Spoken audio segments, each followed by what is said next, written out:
I would like to welcome you all to this session here. My name is Vijver. I have the pleasure to moderate this discussion. This is a kind of a new formula that we're using here in this conference, and it's my distinct honor to introduce to you 4 guests. Before I'm going to present the 4 guests, I would like to note that we will not have the type of a regular paper questions discussion, new paper question discussion, etc. formula. We're going to do it in a slightly different manner. What's going to happen is that there will be 3 presentations. The first one by Milton Bennett. You may have heard his presentation this morning. The second presentation will be given by John Berry. The third presentation will be given by Mariana Makarova. We all know John Mariana Makarova may not be known to everyone. She has been working on populism and acculturation in Estonia, and she's going to share experiences from those projects. The fourth thing I did not yet mention is a person who's very well known in Poland, but I'm not sure that everyone else knows him. Marek Belka is former Prime Minister, former Governor of the National Bank, former politician, but still very active. It sounds as if many things have been happening in the past, but still very active. What's going to happen is that he has a lot of experience in policy, translating scientific insights in policy, and he has kindly agreed to reflect on the presentations. So we will start with a brief presentation by Milton, John, and Mariana. Each presentation is followed by reflections from our guest. Okay? After this has been done for 3 rounds, then most likely there will be 1 hour in the meeting, and then I would like to open up for a general discussion. Okay? So if you have something to comment, something to ask, please hold your breath until the second part of the session. Okay. Then I would like to start and give the floor to Milton. So the idea, the theme of the whole conference is how can we make cross-cultural psychology more applicable? How can we make it to have a more influence on practice? How can we influence, how can we use our insights more in everyday practice? We will start with the presentation by Milton, if everything works.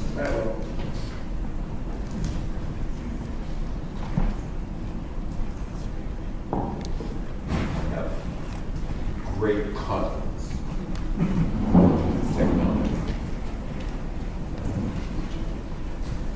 So I'm going to build on the presentation from this morning. I apologize you didn't have a chance to come to that, but I think at least I hope that it will be reasonably clear. My goal here is to establish something about the idea of power in a practical, applied, what does this have to do with our influencing macro social reality? And I'm going to do that by putting power into the context of 3 models. One is the model of levels of analysis. It's hardly a model. Yeah. One is a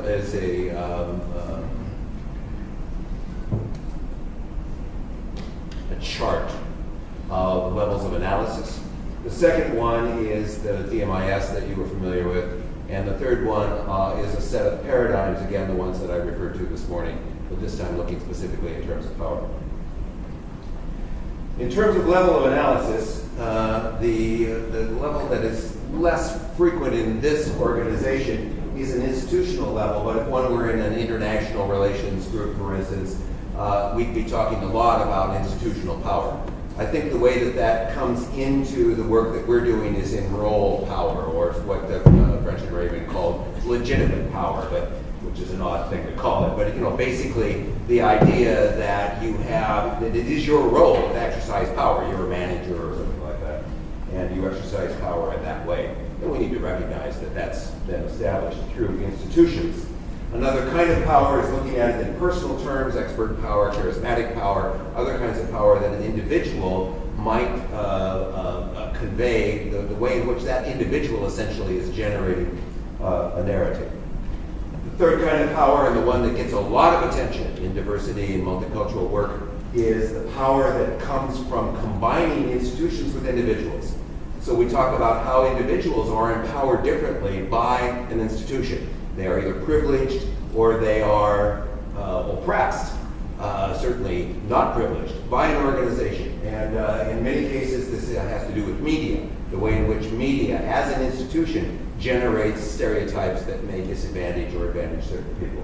And the study of that, of course, is cultural studies or critical theory in general. And finally, we can look at power operating at a group level of analysis, which is a little more common for the kind of work that we do here, looking at cultural worldview. And by and large, this is narrative. This is the way in which it's collecting narrative. It's how it is that we as a collective generate a narrative. And as you heard me discuss this morning, in the United States and in other places, the collective narrative is bifurcated, at least, if not, fractured in other ways that I believe is appropriate to analyze at the group level of analysis. All right, now when we go to the developmental sequence that I discussed this morning, the movement through greater levels of perceptual complexity leading to being able to handle alterity or differences in more complex and rich ways, I would say. We can translate that into a model of social justice. And when we do that, the denial becomes a focus on the naturalness of inequity. You remember that hierarchy of civilizations. And so what denial does, if you deny the existence of cultural boundaries, what you're doing most likely is affirming that there is a natural hierarchy of things. And that then, in terms of power, justifies the people at the top of that hierarchy in exercising power over people lower in the hierarchy. And it is unquestioned. If you are high up on the hierarchy, if you have status, you have the right to exercise power in any way you want because you're right. Because if you weren't right, you wouldn't be there. Because God's on your side. But you know that. There's a whole sort of prosperity religion, where if you're right with God, you get rich. But if you're rich, it means you're right with God. So it's a self-sealing premise. So the defense, now the other one, the polarization, occurs when we compete for limited resources. When you assume the world is built out of limited resources and people need to be competing with one another, then power has to be exercised through the consolidation of the group. It's identity politics, basically. So the perfect storm that I described this morning of moving into defense is supporting identity politics as the exercise of power, according to this law. The third position here of minimization, that is of stressing commonality, means that inherent to that position is to treat everybody equally. It's a good thing that everybody should be treated equally. But, in fact, power is being exercised through unconscious privilege. Because one continues to be privileged by organizations, it's just that you let that be unconscious. You don't bring that up into consciousness. And as a result, I'm always asking managers, for instance, do I have 5 more minutes? Yes. I'm always asking the executives, why aren't there more women and people of color higher up in this organization? And they say, we don't know because we treat everybody the same. And I said, but so what would be the explanation? And the only thing they can come up with is they must not want to be here. Because we give them every chance to be here. And I say, how do you do that? Because we treat them the same. So you see how that's working. There's essentially people here cannot imagine how it is that they're exercising the power of a dominant group to make the rules of the game, and that other people have to play by their rules, and all that other stuff that most people who think about this are aware of, but they're not. And thus they exercise power through unconscious privilege. Jumping over the barrier of power tends to be suspended. So people in acceptance who accept the equal complexity of other people frequently get locked into multiplicity as well in the Perry terms that I introduced this morning, the whatever position. And they're unable to exercise power because any exercise of power is an imposition on the other cultural group. So you see basically a surrender, an acquiescence to whoever is exercising power for fear that it would be politically incorrect for us to exercise power. And this is a very, very dangerous thing for us collectively to be doing, is to fail to exercise power in a way that supports the narrative that we think is appropriate. And we do so in the name of cultural sensitivity.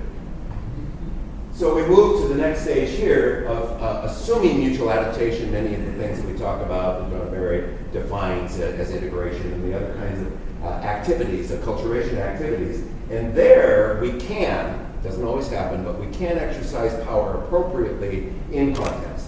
And that people who are operating there tend to be using power in ways that are supporting a narrative of cultural sensitivity, and they tend to be using that more or less appropriately.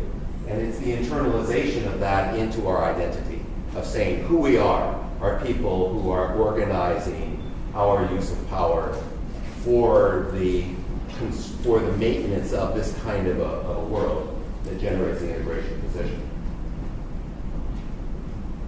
Last frame, we go to the paradigms and the cultural relativism or the universalism paradigm here. As I mentioned already this morning, power is exercised appropriately by men, mostly by men, because men see themselves, for the most part, as more civilized than women. And as they see themselves as higher in the hierarchy. You know, it wasn't their rib. Right. And so what that does is generate Adam's rib. Okay. I see that was an odd reference, but in any case, but actually a lot of men use the biblical reference to the fact that women were made from the rib of a man to justify why it is that they're higher in the hierarchy. You know, women came second. Okay. That complaints then are failures to recognize or accept the natural order of things. So if you're complaining, it's just because you're on the short end of the stick, and if you were high up there, you would be exercising power like I am, but because you're not, you're complaining. So I reject your complaint. In the relativism position, we are concerned with power being exercised inappropriately by the dominant group. So complaints are expressions of oppression, and that we should address those in the name of inclusion and equity. And so it's the people who are saying we should do that are generating this political correctness pressure. And it's the people who are still looking at the world in terms of this hierarchy that resist that political correctness as complaints from people who don't have the power. And finally, as I mentioned this morning, the dominant group has co-opted this position here in the name of respect for perspective and saying I'm a racist, you accept it. And finally, in the co-ontogeny or quantum constructivist position, we have this idea of the rivers, and I think that the power notion here has to do with the term empowerment. And so I don't think we pay enough attention to how we're using the term empowerment differently than power. Almost always when we speak of empowerment, we're talking about helping individuals to maintain a narrative, their own personal narrative, possibly in the face of competing narratives from the social context in which they're operating. That is to maintain a sense of worth, for instance, in a situation where they're being defined as worthless. Other kinds of things that we refer to as empowerment. That idea is a constructivist idea. That is the intentional construction of a self-image. That individual and collective responsibility then for our narratives, which is pretty much the last idea that I left us with this morning, emerges from this third paradigm, and in my opinion, only from this third paradigm. So insofar as we attempt to say we should have collective responsibility in the view that I'm sharing with you here today, we need to get our paradigmatic ducks in a row. We need to be able to speak coherently from a set of assumptions to make that work. Thank you very much.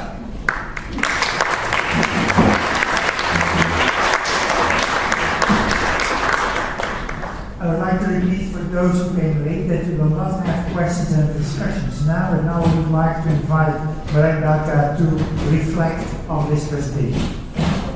Would you look at this one?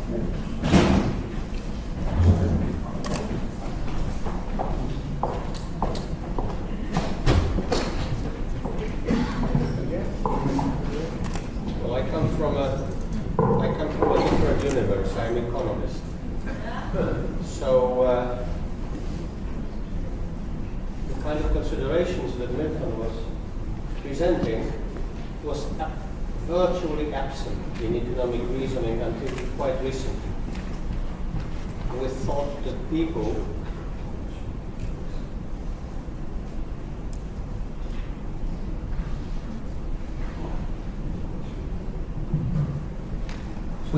people are alike across the world. And if they are not alike, then there must be something wrong with them. And, well, they were probably misinformed.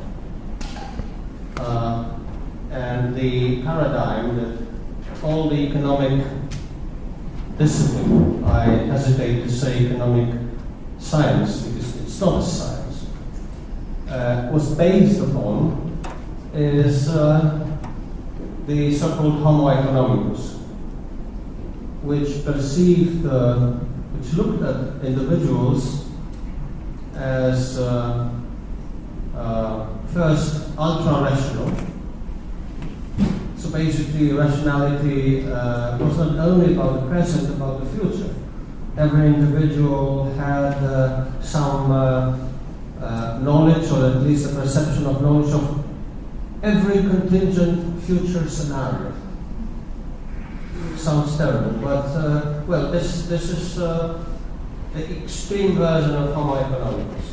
And of course, as to the present, Homo economicus is a calculating individual. It's collecting information, and then, well, it's making decisions according to the best outcome. And the objective of these calculations is, of course, to attain maximum utility. Okay, utility is somewhat ambivalent notion, because what is utility? If you give an alms to a beggar, you might be better off because it satisfies your, well, some of your needs to help the poor. So utility is not just amassing money, but still the whole paradigm is about a calculative, ultra-rational individual that is taking account of all scenarios, present and the future. I'm not sure about the past. And of course, it brought economics to a very high level of mathematical sophistication and lack of relationship with reality. Well, of course, economists are not more stupid than psychologists. So they understood this uncomfortable reality. So they tried to adjust. Well, first they said, well, we are not able to collect all the information. Or maybe it's not worthwhile to collect all the information. Or maybe we look at information through the lenses of our of institutions. Institution is a very big let's say notion. Institution may be that you happen to be a Herero from Namibia, or you are a member of a tribe from the West. Well, so you perceive the reality and the information, the facts from a different angle. Okay, so they sophisticated the models. They lost in precision, or at least, let's say, well, in precision, in mathematical precision, but they approached reality. Well, and then economists started looking beyond economics onto history, onto sociology, onto psychology. Well, when I was at Chicago University some 35 years ago, there was a clear distinction. The economic man and the psychological man. Economic man, rational, a man to admire. Psychological, basically a nut. Now it has changed. Economists more and more look at individuals as psychological entities, psychological individuals. The whole, well, we don't, okay, the economic profession still is based on economic and econometric models, which, after all, rest on Homo economicus paradigm. But this is not treated 100% seriously anymore. We look beyond it, and we know that people are not rational in the sense we used to think. But it has a big influence both on economic policy and on politics and on every aspect of social life. And this is the end of my reaction to your And it was great because it followed exactly right through those paradigmatic stages. Thank you. Thank you.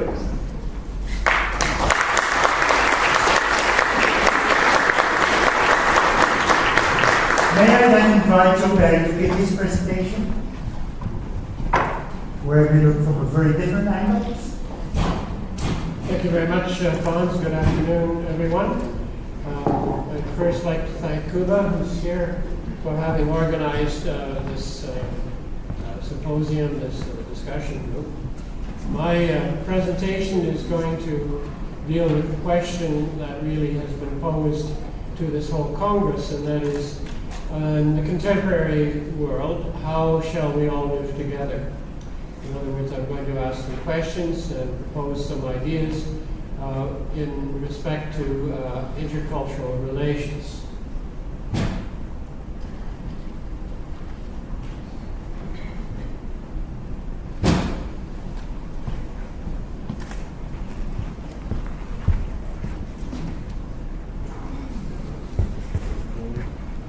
Which button is which?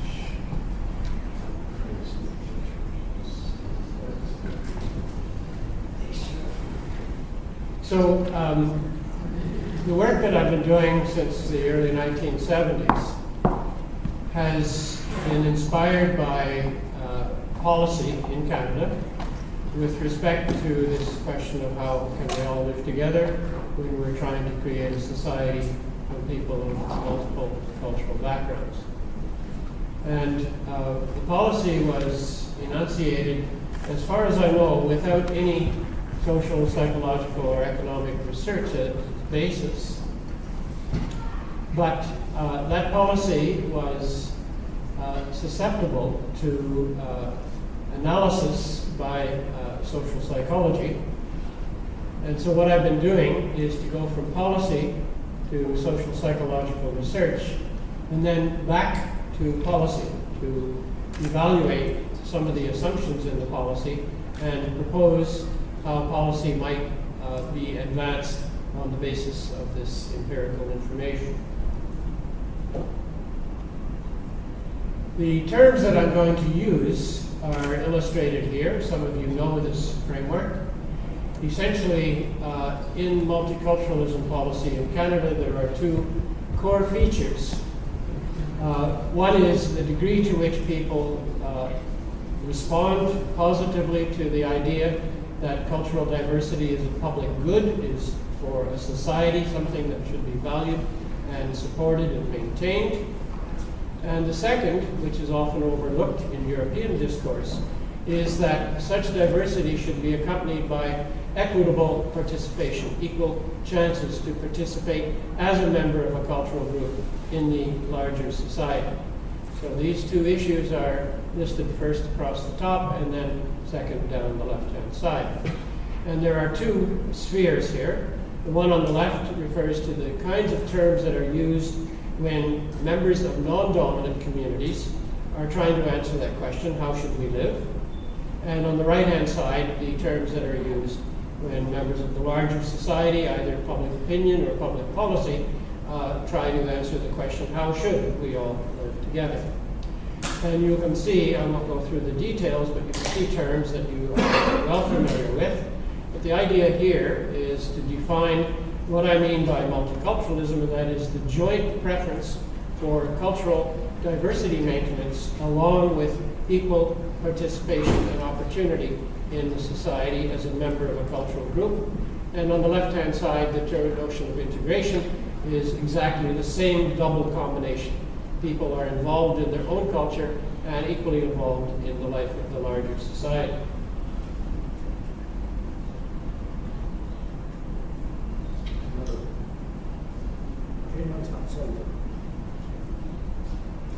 We had to do some adjustments at the last minute. So the Canadian multiculturalism policy has as its main goal, you'll see on the upper right, the search for mutual accommodation and mutual acceptance amongst all groups in society.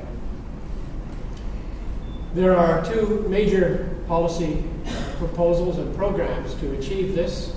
The upper left says that we can only achieve mutual acceptance when every group is encouraged to, permitted, and supported to maintain itself culturally across generations. So rather than trying to eliminate cultural difference is a valued commodity in a society. The lower left policy and program is that we can only achieve mutual acceptance in the upper right-hand corner if people are allowed, encouraged, supported in their search for participation, and barriers to such participation are eliminated. For example, creating laws against discrimination and exclusion. Now, not every society has this third component on the lower right, but in Canada we have the reality of a functionally bilingual, officially bilingual society. And the idea here is that you cannot participate and achieve mutual understanding unless you share at least one and possibly more language in common.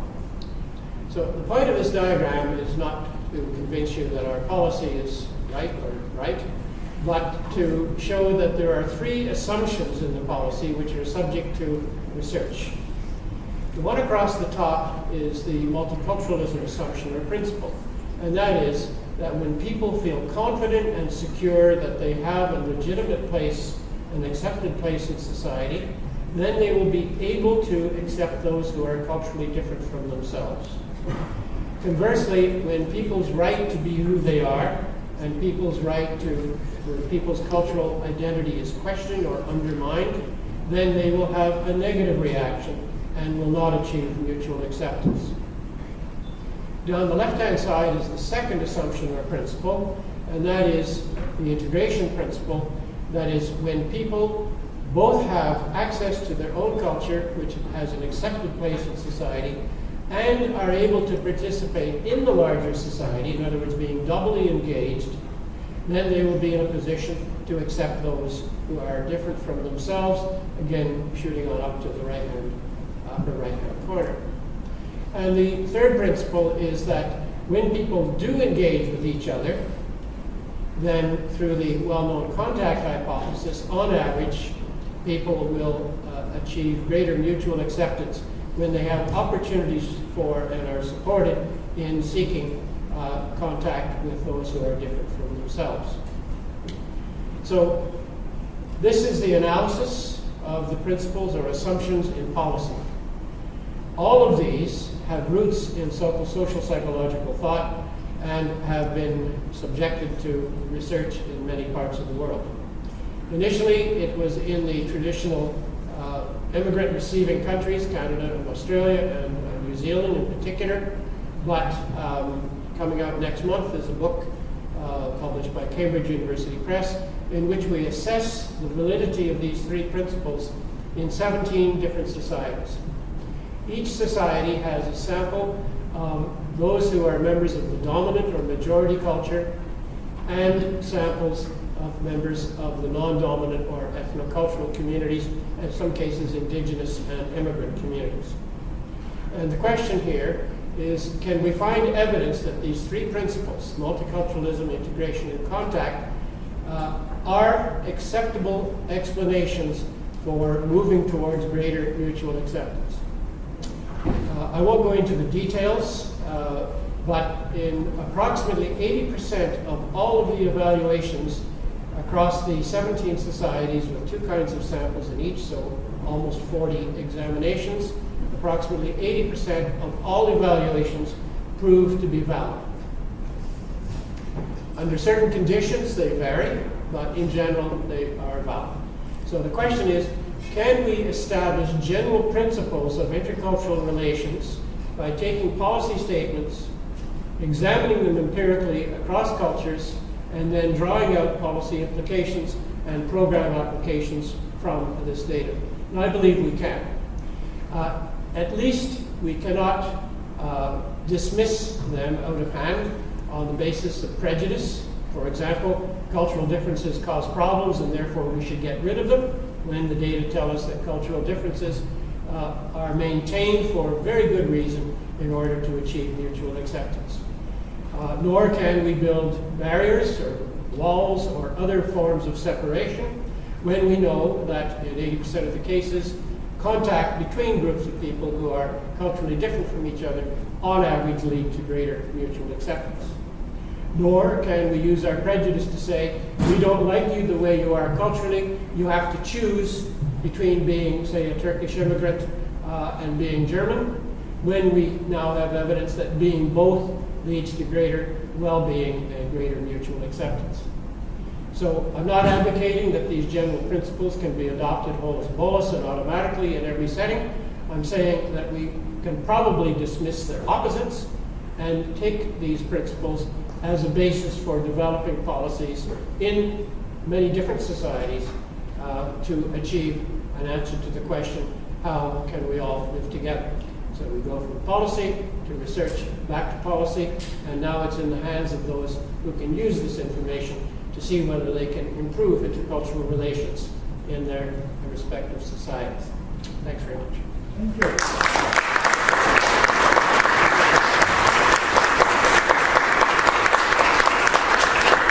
Thank you very much. That was a very short position. May I invite you again to reflect on what John Harry just told us.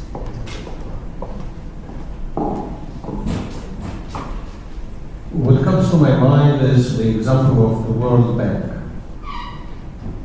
World Bank is an institution that was set up in the aftermath of the Second World War, and its main objective was to support development in underdeveloped world. By the way, the name World Bank is misnomer. It has very little to do with banking. It is really about development, enforcement, or support. Well, and the main problem of the World Bank people is how to help efficiently to countries, to nations from different cultures. Well, so you may say that what the Canadians have inside the country, the World Bank has to project on the whole earth, on the whole world. Well, and the main, let's say, the main method of helping the countries is to apply best practices from the world. it's okay, we come to Turkmenistan, okay, to use a very exotic example. And the people from the World Bank want to show the Turkmenistani how the issue of, say, managing water supply was done in Brazil. And of course you know that these two countries and two situations are completely incompatible. So the problem is that best practice of water management in Latin America is not applicable to Central Asia. Well, micro loans, microcredits. It's a very fashionable thing. It used to be a very fashionable method of raising people from poverty in many countries. It was born in Bangladesh, but it is now spread over many countries. And so again, the people from the World Bank, the specialists in microcredits, look at how it was done in Poland, by the way, very successfully, and try to apply it in Ghana or Ethiopia. Well, and then they got a problem because the best practices are not applicable all over different cultures. Of course, they know. So what is the way how they could improve this implementation of best practices? By merging local knowledge with, let's say, general knowledge. Well, insofar it works, insofar the two groups of experts can communicate, not in the sense of speaking the same language, English normally, or Russian, Turkmenistan, but if they use the same notions, it's occasionally extremely successful. But once they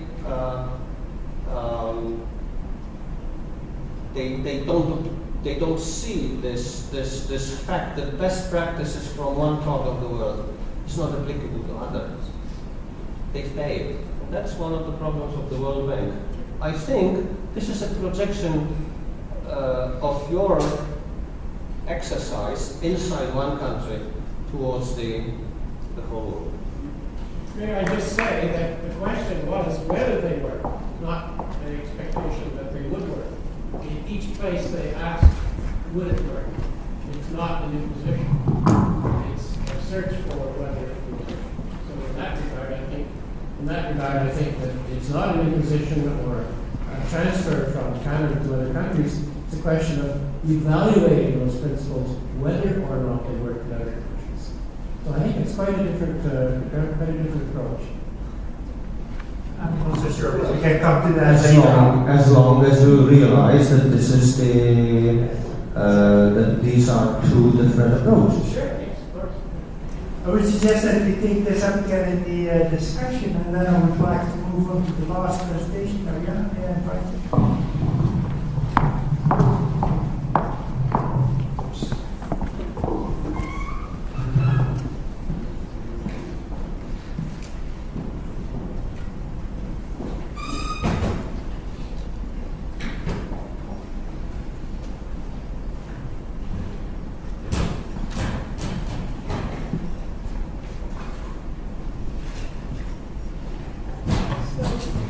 Good evening.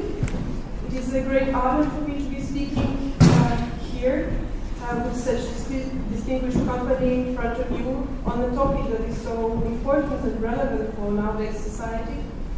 And I will be speaking on populism, and then in light of the evidence that I present, we'll have some suggestions about what the cultural psychology could do in order to have a greater influence, and we'll present also some examples from Estonian experience where I come from.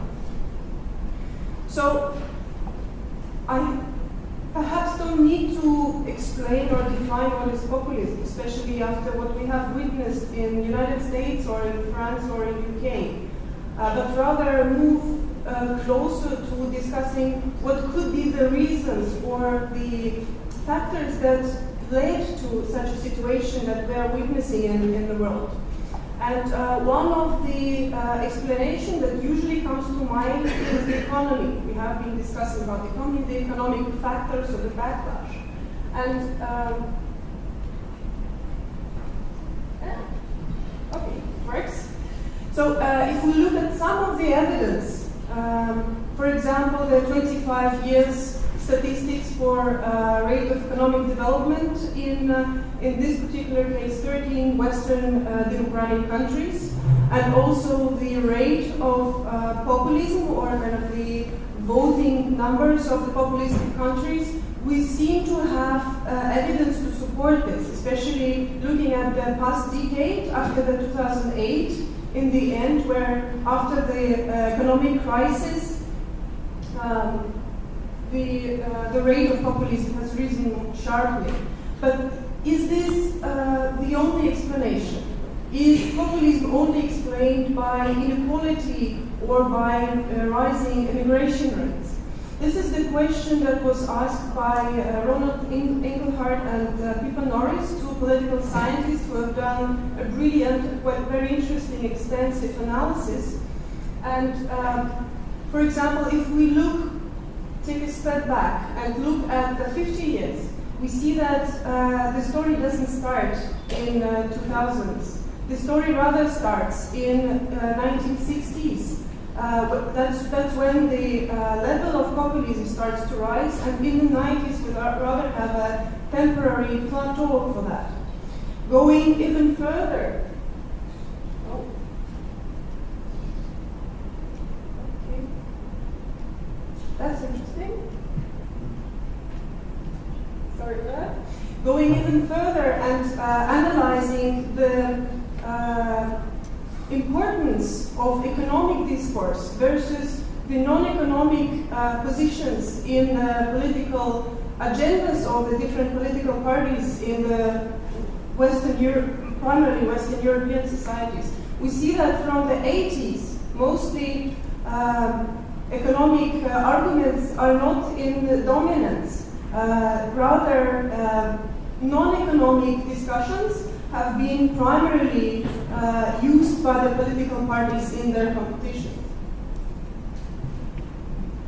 Okay. And if we inspect what kind of discourse is often used by the populist parties, it also suggests that the non-economic positions rather dominate, and they include positions of protecting the cultural values, or traditional family, or anti-immigration, anti-minority rights, etc., positions.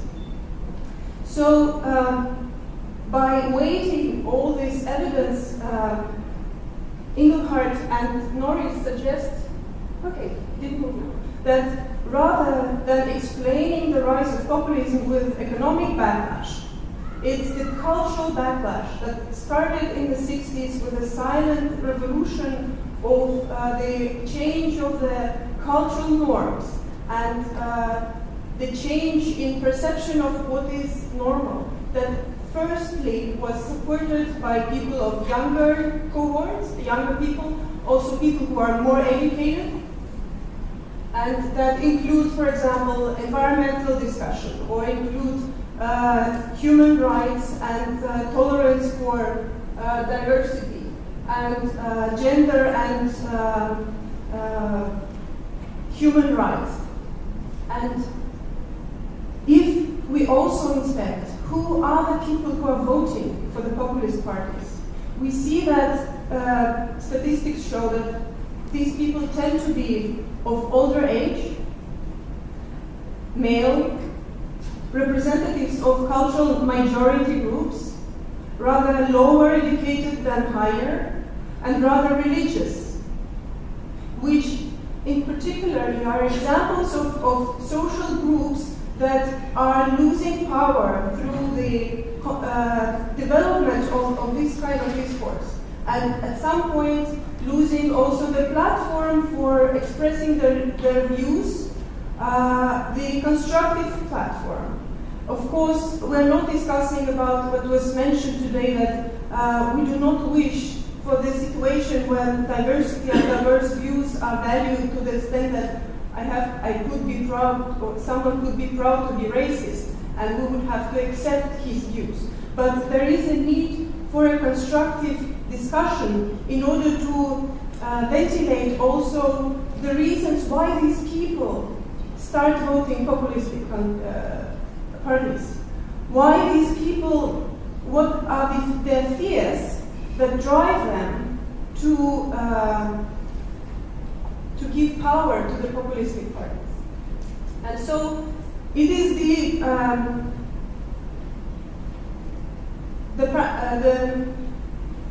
bidimensional confrontation between the elite and the people that is a lot used in the discussion on populism by populistic parties. And I would suggest that social sciences, and in particular cultural psychology, has the task of stopping being the part of this elite, being part of this intellectual elite that is in confrontation with the ordinary people who do not share the views, but take the role of building a bridge between these two opposing camps, and actually creating a platform for constructive dialogue on the level of society that would not be a dialogue of populist parties versus traditional parties. Okay. Some of the suggestions or some ideas that I would like to discuss with you are presented here. So first, start with building stronger partnerships outside of academic world, not only with political parties and government institutions, but also cultural organizations, civil societies, and media. Address the needs also of the groups that express unpopular views in the current societies in order to find a constructive way for the dialogue. Do applied research, build practical solutions on the theories, and last but not least, work on disseminating those results, on building the PR, using the professional services of PR agencies if necessary, in order to be effective and to bring this message to the groups that do not easily just pick up these ideas from the air. Keep it short and simple. Use the simple language that will be understood. Use popular culture as the carriers. And a few examples, very short, of what is being done in Estonia. So, with 1/3 of Estonian population being minority, it is clear that since Estonia became independent, integration has been an issue. First integration policy was made in 1998. Professor John Berry also visited Estonia first time. I would have to say that it does take time to make adequate change. Some of the ideas that Professor Berry has shared in the 90s and has been sharing also now have been started to be implemented only recently, a decade and a half or a couple of decades later. But it means that it has to be a constant contact and cooperation. Integration monitoring is the survey commissioned by the government, implemented by the research institutes that evaluates the effectiveness of this policy. And it is advertised in the society using professional PR services, including the short summaries, including videos distributed in social media, and including stressing both the positive advantages of the policies or the positive results, but also the shortcomings, like for example, situation at the labor market in Estonia that is not the best one, to be mild. I work for Integration Foundation, and 2 years ago I started research development, which includes conducting research projects in order to evaluate particular projects, practical projects that are run by the foundation with the groups. And we also restarted the tradition of having international interdisciplinary conferences. Professor Berry was there last year, and to prove that there is a demand and interest for this. The Minister of Culture, who was invited to open the conference, stayed till the end and came back on the second day. And this spring, when he was visiting Canada, he asked to contact Professor Berry in order to have an extra meeting as part of his official visit. This year we're going to have another conference that is being done together with European Integration Network, the representatives of ministries of European Union member states who are responsible for integration in the societies. Professor Milton Bennett is one of our invited speakers at this conference. He will be in Estonia in November. And the last slide, this is an example of Human Development Report being presented in front of the Parliament of Estonia as the strategic question of strategic importance. It presented evidence for growing inequality at the labor market, ethnic and linguistic inequality, that is now being very strongly discussed both in Estonian and Russian-speaking media in our country, especially before the elections of local municipalities that are taking place in October. So I call for you to go out of the comfort zone and do more cooperation with the organizations and institutions. And I call also for the academia to support not only the academic achievements, but also such activities for popularization of science on all kinds of levels. Thank you. Thank you.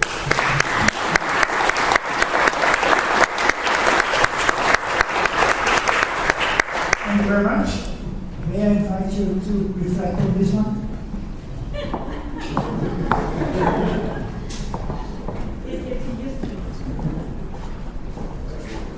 Mariana said that non-economic issues become the core of contemporary populism. Well, as economists, I tend to concentrate on those minority part of populist agenda, which is economic. And here I see the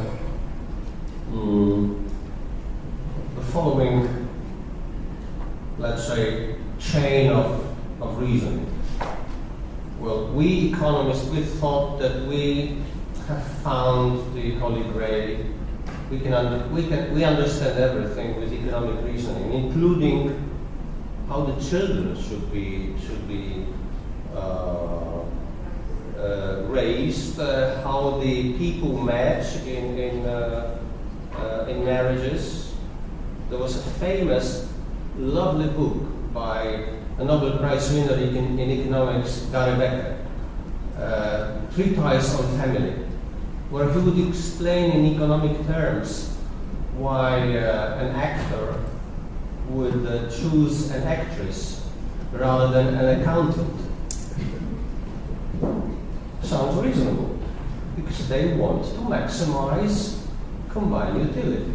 Okay, but if we arrive at such pure version of economics, then everything that diverges from this image can easily be called populism. As a matter of fact, both in Estonia and in my country, there were, or at least, to a certain extent, there are opinions where income equalization, aggressive or more comprehensive social policy, are expressions of economic inefficiency, meaning populism. everybody's population is not economic libertarian. Well, which is a somewhat extreme version of what we economists used to call populism. The only problem is that we economists had problems in explaining certain phenomena in the real world. Well, economic theory posits that your wage is determined by the marginal utility of your work. Okay, how much you add to the common wealth you should earn. Well, the problem is how you explain that a taxi driver in Oslo earns 40 times more than a taxi driver in Dhaka, Bangladesh. Is he 40 times more efficient? He's probably less innovative at the wheel, and probably he works in a more loose way.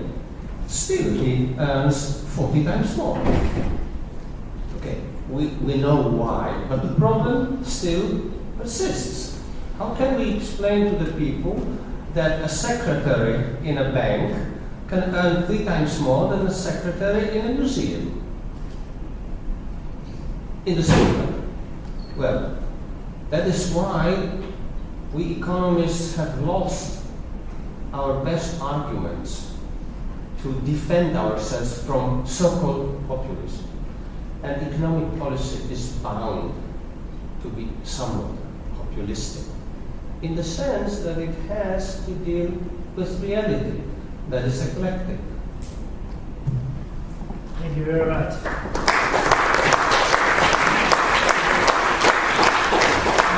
I would like to move to the second part of the roundtable discussion and to open the floor for general discussion. May I invite the panelists to take place behind the table? And while we are doing that, I would like to ask you, if you're going to ask a question, indicate who you are and to whom you would like to ask the question. Let me also use this opportunity to thank Chris, who did a wonderful job in organizing this symposium.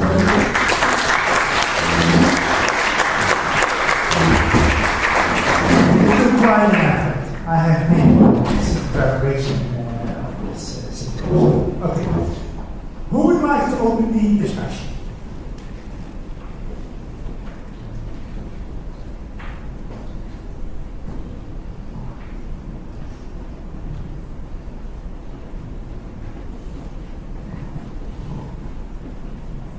Hello, my name is Roy Skeena. I'm a Canadian psychologist living in the UK. And the question is for Marek Delka. What advice would you give cultural psychologists then to answer this question? What can we do to influence reality, government policy, and so on?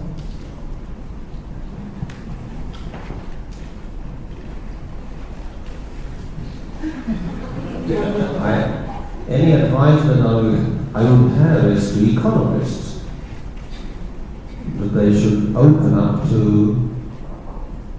other disciplines.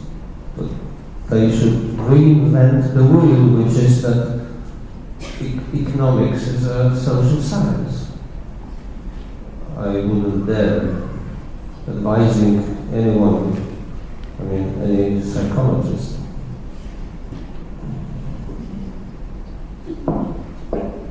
May I rephrase, what should economists do to have great influence and a more effective influence on policies?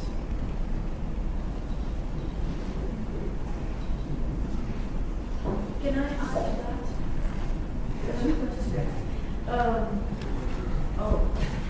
Hello, I'm Caminescu. I'm a psychologist, political psychologist. So one argument or one narrative where the two sciences, so to say, meet in the public sphere is that there's economic data to show that migration is actually beneficial for society. It's contributing, it has economic benefits and so on. And yet psychologists only ask people about threat, right? So how much threatened are you by these waves of whatever, whether they're Turkish immigrants or Syrian refugees.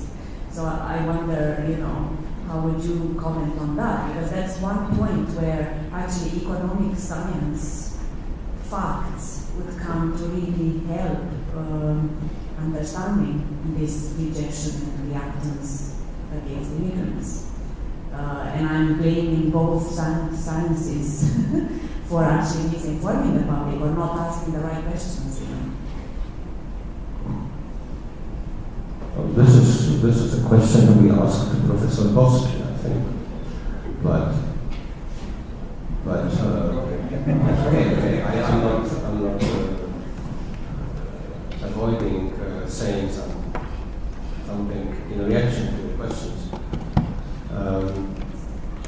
Well, the problem is that economic calculus or economic rationality is not everything, and I'm even convinced that it's losing in importance. I may maybe provoke you. Because we have it too good in economic terms. Our societies, the whole world, not just the advanced world, has made enormous progress in fighting extreme poverty, enormous progress in fighting extreme poverty. And of course, even if we see that there are new disturbing phenomena, like for example the income disparities in advanced countries. They were always there in developing worlds, let's say. But there you have strong growth and many strata of the society going up. Well, China is a very good example. Extreme diversification of income or life conditions, but as everybody is going up, the Communist Party can sort of manage it, but not the Democratic Party in the US. That's why you have a phenomenon like Donald Trump. That's why you have populist parties going up in significance in Europe. So as people, and more of them, have satisfied their basic economic needs, okay, people are dying of hunger in South Sudan, but nowhere in Europe, and not even in China. So then, there are, and you psychologists know it much better than me, then they turn to other needs, higher needs, you would say. Like, for example, well, inclusion, respect.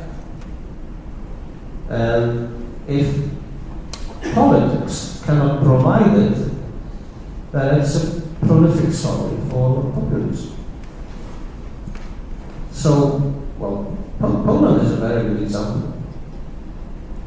If you look at economic, material data, there was zero reason for a political earthquake that we've gone through in 2015 and we are still going through. But there are other needs that were either real or artificially created. They were not satisfied. That's why we have what we call dissatisfaction, alienation. You can call it populism. I have no idea how we can make economic policy more efficient, especially in today's time. I think, because contrary to what I have been, let's say, introduced as, I have never really been a politician, in a sense, party politician. I was more a Gastarbeiter in politics. Which means that I was more a technocrat, which was very usual in the transition countries in the region, so it's not an exception. And I learned many things about policy. It's much more important what you say that you're going to do than what you're going to do. Because people are myopic. Because they don't really care too much. Because they are not starving. They are not homeless in masses. They have it all good. So the problem is that you have to project hope, new ideas, and they buy it. And they forget about it. Very pessimistic. But this is my main take from politics. And it was like 20 years episode of my life. Thank you. Are there other questions or comments?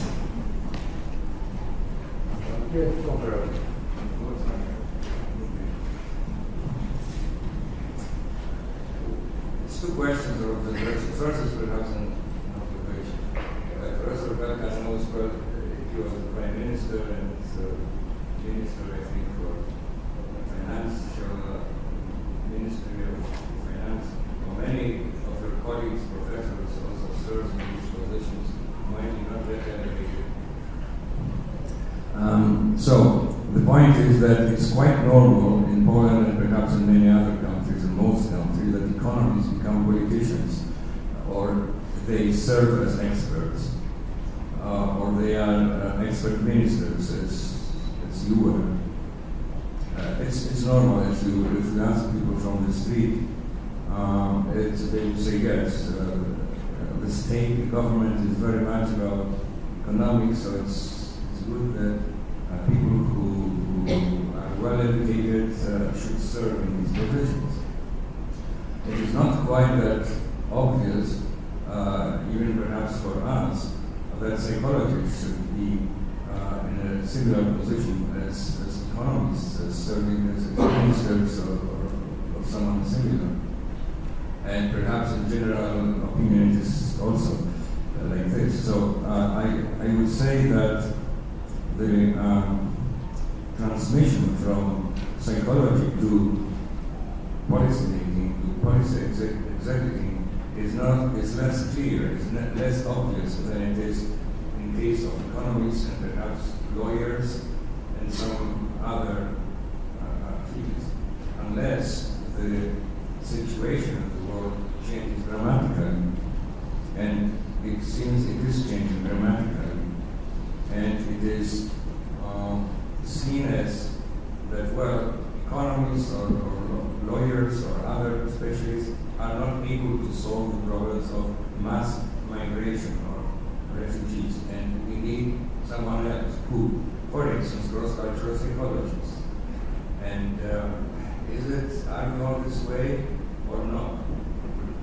Is it just a utopia, or it is not a utopia? Can we do something in common to improve the situation, or let's say that our input, that our impact, reasonable and knowledge base is fair? Maybe you could react to this. Well, I surely cannot answer, but at least I can react to it. Well, first, I was very critical about economics here.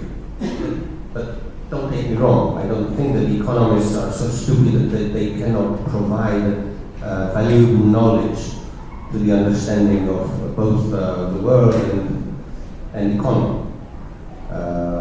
One thing that economists, well-educated economists know is that economy is a system. Well, the very good economists know that the economy is part of bigger thing, which is society. But this is rare. So at least they know that economy is a system. So when you change it in one place, it obviously affects other places. Historians don't understand it. Historians think in episodic narratives. They come up with episodes. They are very persuasive. People illustrations. And I like illustrations. When I confront the students, I always have to have a story to say. Well, but the story is not necessarily true. It's entertaining, it's capturing attention, but it's not necessarily true. So economists make good technocratic politicians. They are very rarely good leaders, because to be a leader, you have to forget about reality. You have to have a vision. You psychologists or other psychiatrists know that people with vision go either to politics or to an art house. So, Churchill said, a vision, call a doctor. So, we are good administrators, managers, if we're good, of course. But we never make really great leaders. Well, as for psychologists, I think that they are growing in substance, in importance as advisors. But I cannot imagine a psychologist being a leading politician. You are too deep. You don't have to be deep. To be a politician, you have to be clear-cut. You should avoid doubts, because if you have doubts, well, the people will understand you don't know, and you should know. Even if you are wrong, you should know. Psychologists are not like this, in my lay opinion. Diana would like to react? We're now somehow taking it, in my opinion, a bit two-dimensional. So a politician should be an economist or a psychologist. But I would like to ask you a question. Who of you have heard of such an organization as Cambridge Analytica? Some have. Well, they are the guys working in the private sector who applied the analysis of one of the psychologists to employ the big five personality profiling in political advertisement through social media. And it is claimed that this particular company was working first for the team behind Brexit and later also for the team behind Trump. So psychology is already having very strong influence at what we're having in politics. The question is, will companies like this remain sole? Or will there be more approaches, or will there be also some ownership for how can psychological knowledge be used? Some ethics about whether such kind of manipulation is ethical or not. Some control over how psychological knowledge can be used in a political game and political manipulation. And the second, just a small point in addition about populism. Facebook was established in 2004. It started growing exponentially from 2006 when it became open. And it's been growing with geometric progression. And that might be also one of the factors behind populism, behind this escalation of people's views that are supported also by the engine of the social media that is just worldwide and global.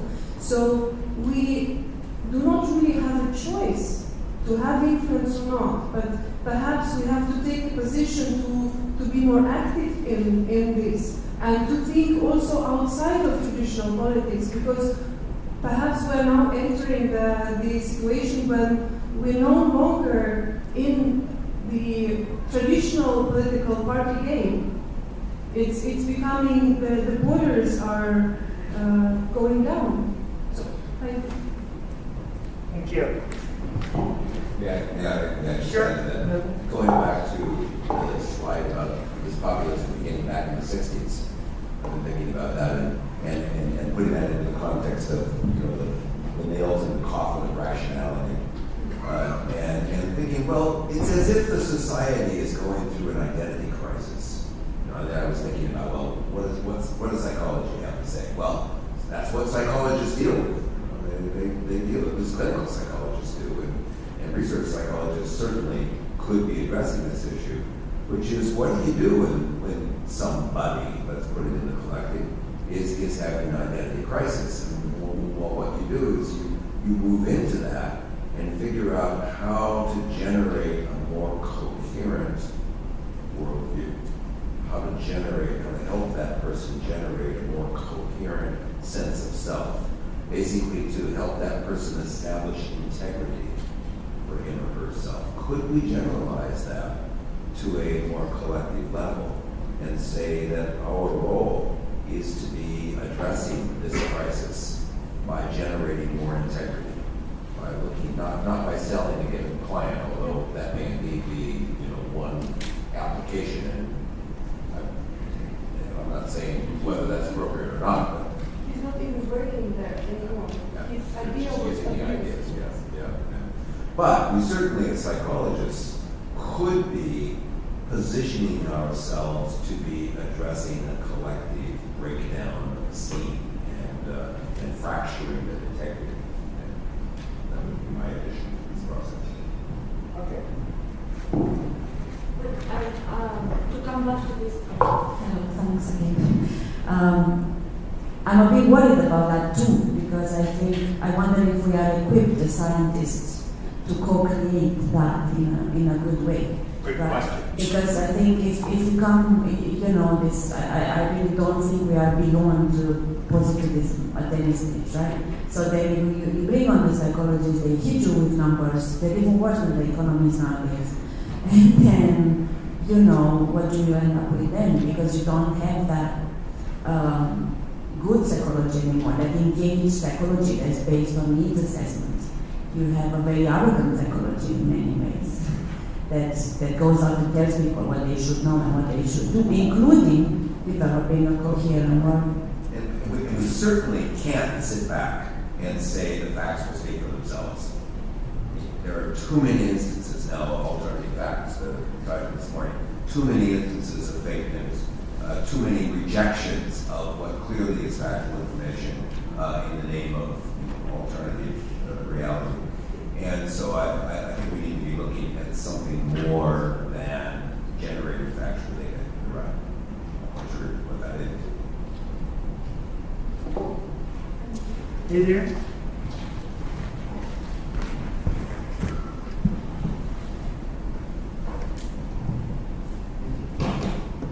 I'm Andres and I actually have two questions, if that's right, especially to military management and new funds.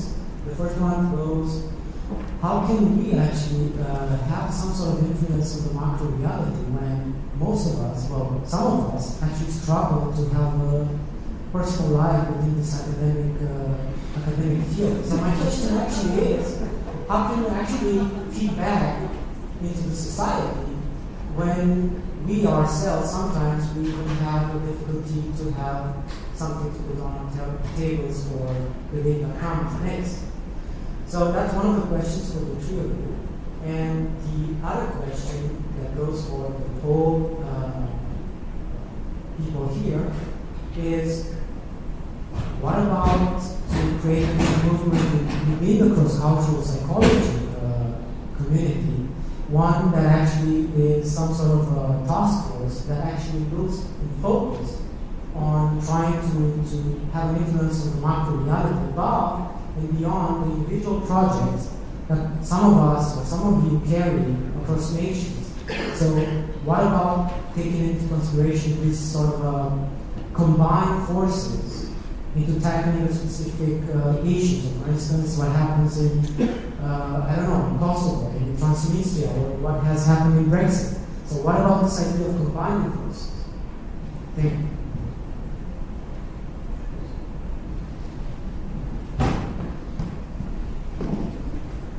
Since you mentioned my name, I'll start. Let's get some other input. Yeah, you remember that medical doctors being subjected to these 24-hour, 48-hour internships, and suddenly somebody noticed that they didn't have any time to talk to the patients, and that people were not getting better because the individuals who were providing services no longer had the energy to do anything other than meet the technical requirements of the service. So I believe that you're referencing something like that, and I agree that there needs to be space to reflect on these topics in a kind of personal approach way. When I was working in the university, I found something that both made me a bit optimistic but overall pessimistic, and that was I facilitated a group of, we call it interdisciplinary dialogues. And we got people together from different disciplines, the economic people who were together with the psychologists, with the communication people, with the English literature people. And the discussion and the topics were like this, how could we be combined as academics to make a difference in this or that context. And the optimistic part of it is that that was an extremely successful, extremely useful thing. Everybody liked doing it. It gave a sort of a retreat time for people to think about this, just like a lunch bag, brown bag lunch type activity. The pessimistic part of it is that once I stopped doing it, it never started again.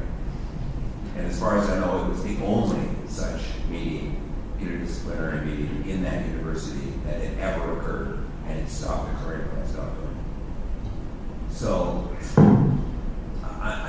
it appears that it's not a very sustainable approach on itself, and yet it appears to be one avenue of creating a kind of small, perhaps critical mass of people who are willing to engage the topic, and in generating that kind of core group, potentially really make a difference for themselves at least, and maybe beyond that.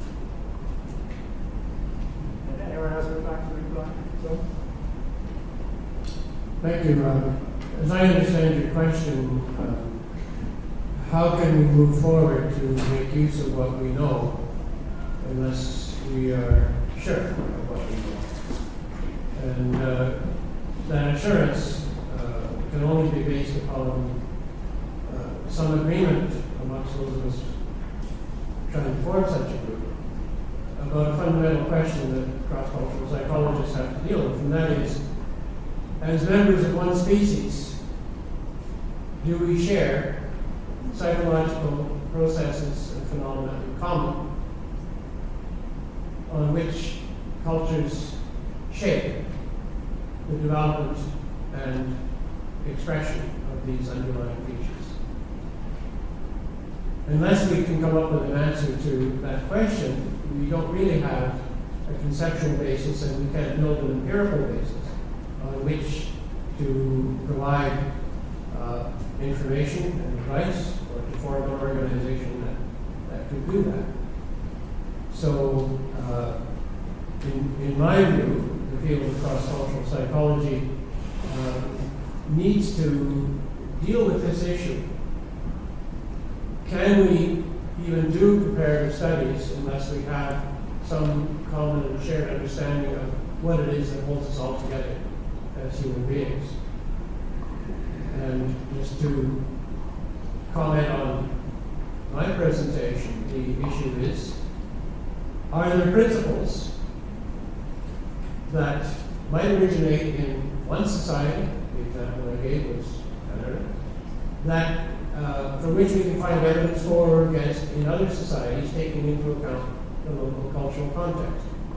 So to use an example, is there any place in the world where the psychology of a people would respond positively to being told, you're not valuable, you're not wanted, we don't like you? Or would it always more likely be the case that people will respond to expressions of respect, inclusion, and being accepted by reciprocating that acceptance towards other people? I think the latter is much more likely. I think that's a basic principle. And the question is, can we find evidence for that? And if we do find evidence, can we build recommendations for developing policies and programs that would be based on that one of perhaps thousands similar principles. So to me, the basic issue is, are we one people with one set of psychological processes that allow us to understand and accept each other?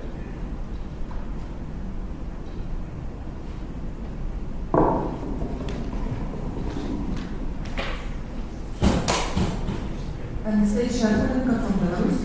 I have some reactions on the ideas of engaging in some political activities on behalf of psychologists. And I was reflecting on some ideas you gave about paradigms, about positivistic paradigm and shifting to constructionism.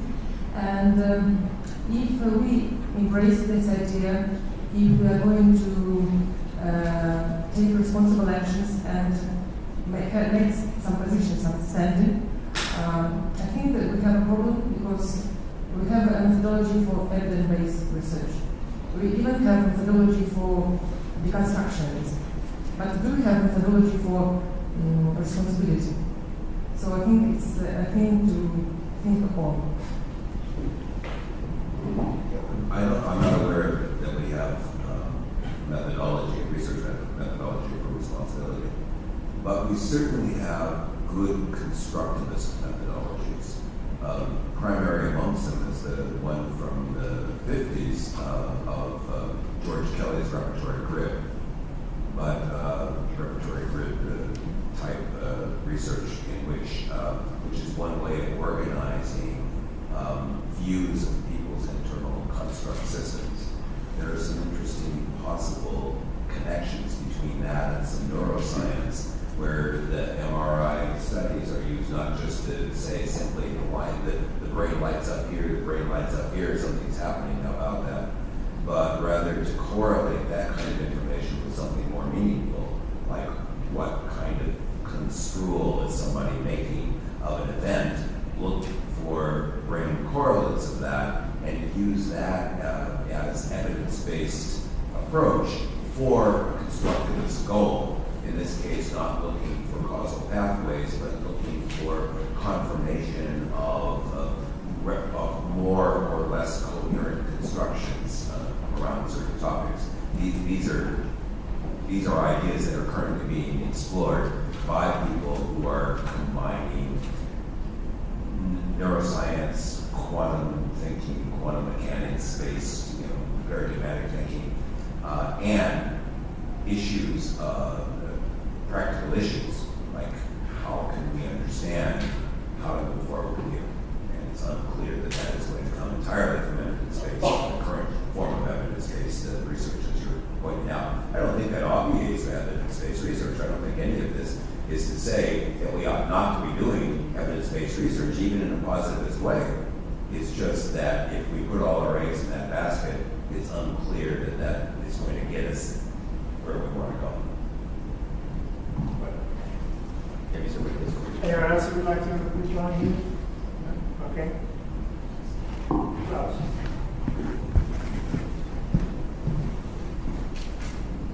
I'm Klaus Rücker, President-elect of IACCP. I want to pick up on the first question of Adrian again, because nobody responded to that. I'll do it in a narrative. In 1987, that was 2 years after my PhD. I happened to be in Australia for a 3-month lectureship there, and some message reached me that I had just been asked to succeed a resigned politician from the Berlin Parliament for the Green Party, and I was asked, shall I take this office 2 years after my PhD? And so then I meditated about that for about 3 hours. And then I said, no, I will not take this mandate in the Berlin Parliament. Otherwise, I'll never be able to never pursue my academic career. Was I just a coward? Could I have done both? Isn't it, you are at a somewhat different stage, but I was at a very similar stage there. Can we as psychologists really, what does it take to bring political influence and academic career together? This is a rewording of your question. And I have the impression that it is very, very tough. So my later narrative is, well, I'll become politically active as a functionary in academic organizations. I'll push the things there where I want them. And also in my research program, I do, say, progressive leftist type of research. But is that the answer? So please respond to Adrian's first question also. I will respond with another narrative, a narrative of if you want it, you can do it. You don't have to start on the top. And it is my personal narrative of currently working for the government institution and actually showing them that they can get a lot of value of information by investing just 400 euros per year into SurveyMonkey and a few thousand euros for my salary in order to per year, in order to get information that they can practically use. Because I am in a position to involve top-level professors both from Estonia and abroad to bring for the conferences or to ask for their opinions in this survey process that I'm running. And I do have a hope that this information that I am providing on the different levels in my organization, in the Ministry of Culture, etc., does have an influence. We're not speaking about BAM doing the revolution, because this is the kind of change and input that happens slowly. But I do agree with you that it is very difficult to stretch your mind to work in a bureaucratic organization on a daily basis and still be able to do the statistical analysis of data. So in that respect, I do agree with you that it is a challenge. But who says that it has to be easy? Become a consultant. That's what John does, yeah. You go out and you consult. Well, I think that there are two kinds of situations in your life. First, you are sorry that you did something. Second, you are sorry that you haven't done something. The second is much more serious. This is, well, and it's up to you, psychologists, to sort out what kind of individual I am. Okay. There's time for one more question or comment. Who would like to ask the final question, please? Question for John Berry. I think you gave a nice example as an answer to this question, and to be an inspiring one. You've done what we're trained to do as social scientists. You took an existing policy, multiculturalism, you studied it based on your training in social psychology, and then went on to apply it. You talked about that as the starting from multiculturalism, studying it, and then bringing it back to reality. Could it go the other way around from the bottom up, where you take social psychology or cultural psychology knowledge and build a policy out of that and try to push that to the government, and why or why not? It could go that way. My experience in working with government officials, whether it's Canada or Estonia, as Mariana mentioned, is that very often, if you start with what they already believe or know or have initiated, you're much more likely to be attended to than if you come forward with your own ideas and say, why don't you consider this? So it could go both ways. But I really think that well, I don't know whether it happens in other parts of the world, but in Canada we have something called Breakfast on the Hill. 4 times a year, a social scientist is asked to deliver a lecture between 8 and 9:30 to politicians, members of parliament, cabinet members, civil servants, journalists, on a topic that is potentially relevant to social policy. So you're asked to come. They initiate. They have a question that they think you might be able to answer.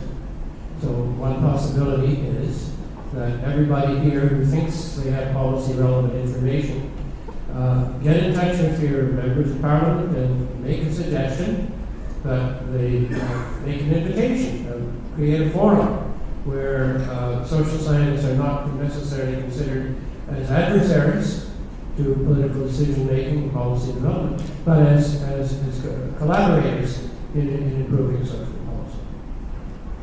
Okay, thank you. Let me just add one more thing, which is the most influential players these days in politics are not politicians, they're business people. And so one of the ways to make a difference is to go out and do some work with businesses using, again, the tools that you have to be credible in a business context. But my experience doing that is that people are very open to ideas that both work, but increasingly that are socially responsible. And I think that part of that process is to bring social responsibility to that. Additional comment, having worked in business is very, very useful for writing funding proposals later. Yeah, they pay. Not only businesses pay you, but then the foundations start to pay you because you know how to explain to them why they have to hire you to do the research. Because you address their needs and then you sell yourself. And it's win-win situation.